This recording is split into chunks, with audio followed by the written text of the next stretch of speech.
I'll do that again. I'm going to select my Draw Rectangle tool. I'm going to type in my desired dimensions. Create pops up on the screen. I'm going to close it.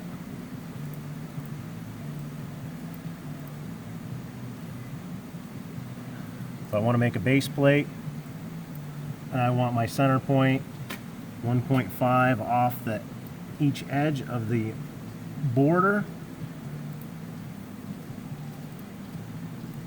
Just splash those there. I'll use the snap feature.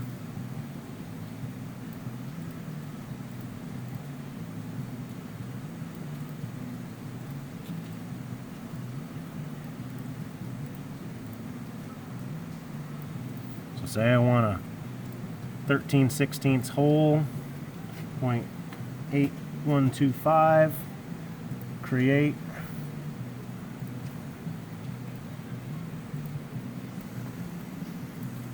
I got one out here somewhere in no man's land. I'll delete that one. Get rid of my layout squares. So now I have my desired drawing.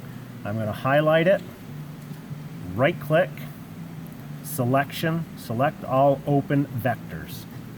No open vectors in design. Highlight, right click, selection, select all duplicate vectors.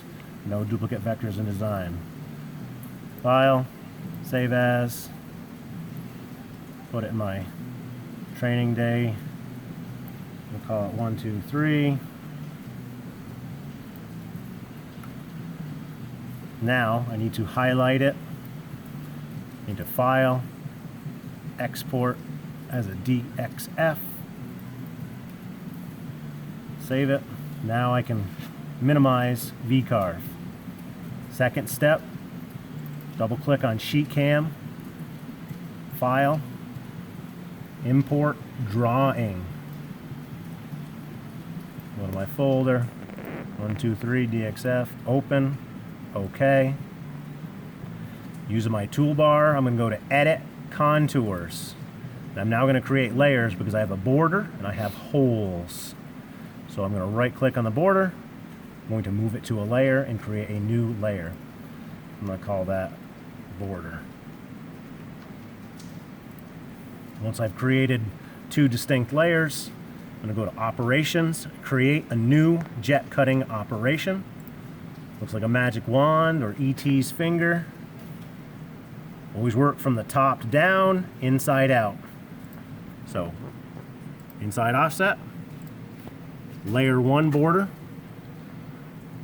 Right now we're working with 125 amp consumables on 1/2 inch steel. It tells me that I'm going to have my THC set at 158 volts. It already presets my feed rate. Holes, I like to cut them about 20% slower than what the manual says. So I'm actually going to change that to 60. My lead in is an arc, lead out is an arc, 3/8 lead in and lead out. Could probably go a little bit shorter, probably could go to 1/4 inch. Okay, that's created one operation. Now I have to go back over and I have to do a second operation because I have a second layer. Outside offset, border, still using the same tool, but I'm going to change my feed rate back to 75 because that's what the manual recommends, and I'll leave my lead in and lead out the same. Okay, if I don't like the position of my lead in and lead out, I'm going to go to Edit Start Points, and then I need to select the appropriate layer, and you can see that it shows me where I can put my start points. I can put it anywhere on that border. I'm going to put it over here. And now I'm going to File, Save Part As.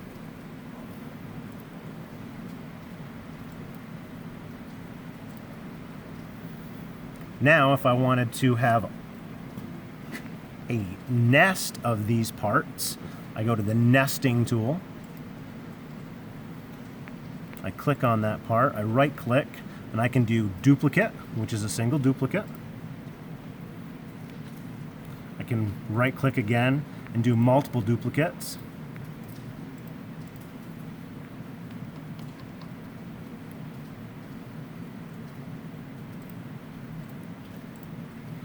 Or I can right click and I can do array parts. So then I want a 1/4 inch spacing on my X, 1/4 inch spacing on my Y, and let's say I want 5 columns, 10 rows. Okay. And now I've created a simple nest.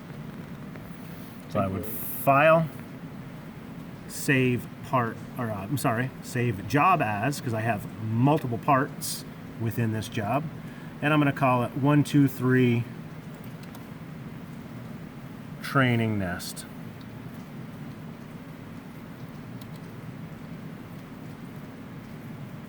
And I'm going to save it. Now I'm done with this program. I can X out and go into my Mach 3 loader, and I'm going to line up where I would want to cut.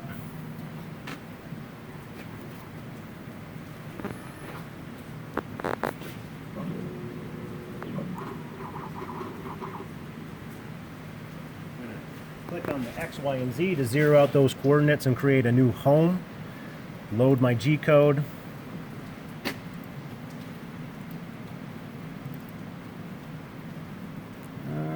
Where did I save it? Oh, I didn't run the post processor. That's why. It's not in there. So I go back to my sheetcam, file, open job. Now I can run my post processor.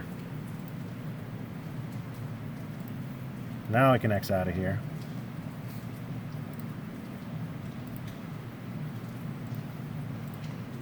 And there's my job.